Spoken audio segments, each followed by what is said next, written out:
The body of slain Hamas engineer Fadi al-Bach has been returned to Gaza for burial.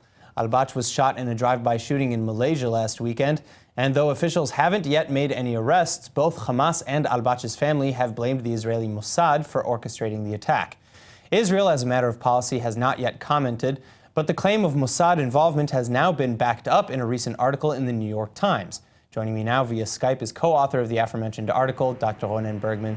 Dr. Bergman, thank you very much for joining me today. Thank you. All right, so my first question, maybe just to get a little bit of backstory, why was al-Bach targeted and why in Malaysia? Why not here in the Middle East, before or after his Malaysia trip? He was not on a trip. He was dispatched by the Izz ad-Din al-Qassam, the military brigade of Hamas, to Malaysia back in 2011. So he was living there. He was finishing his postdoc.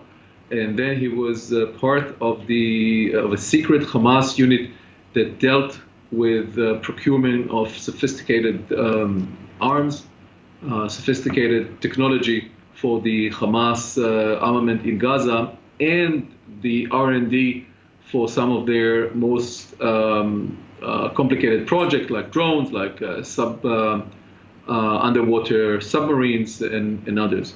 So he was part of an overall attempt of Hamas to spread their R&D and procurement nucleuses, projects all over the world, to get them as far as they can from Gaza, thus as far as they can from Israeli intelligence and the range of Israeli aircrafts that would bomb such a site if it was located in Gaza. So, okay, so all that information taken into account, that would be a good reason, I suppose, for Israel to want to target a man like al-Bach. But what evidence, you claim that the Mossad was in fact involved, that government officials in the Middle East, Middle Eastern intelligence officials have corroborated the story. What can you tell us about these officials and the proof that they've brought forward? Well, as in the report of the New York Times from today, as was written by Hannah Each and myself, and reported by some other correspondents from Hong Kong and Gaza, Western and Middle Eastern intelligence officials have told us, confirmed to us, that it was the Mossad who was behind that assassination. But do these officials have anything to do with the Mossad? Convince me in a sense.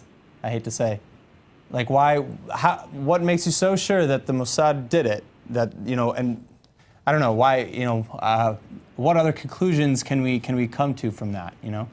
The conclusions are, as they are put very clearly forward in the story, that is that people with knowledge of the event as well as of the overall project of the Mossad to hit these targets and to try and dismantle the R&D secret Hamas unit, as came from orders from Mossad chief Yossi Cohen.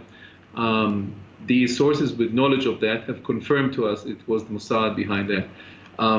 As you can probably understand, we are not able to identify the sources further or to give more information than we did. But I think that the story, as published, has a lot of details about what exactly was the late Fadi al-Bach was doing in Kuala Lumpur, his contact with North Korea, the fact that he was mediating the shipment of sophisticated parts for missiles and drones from North Korea through Malaysia, through Egypt, en route to the Gaza Strip. One of these shipments was already caught by Egyptian security forces.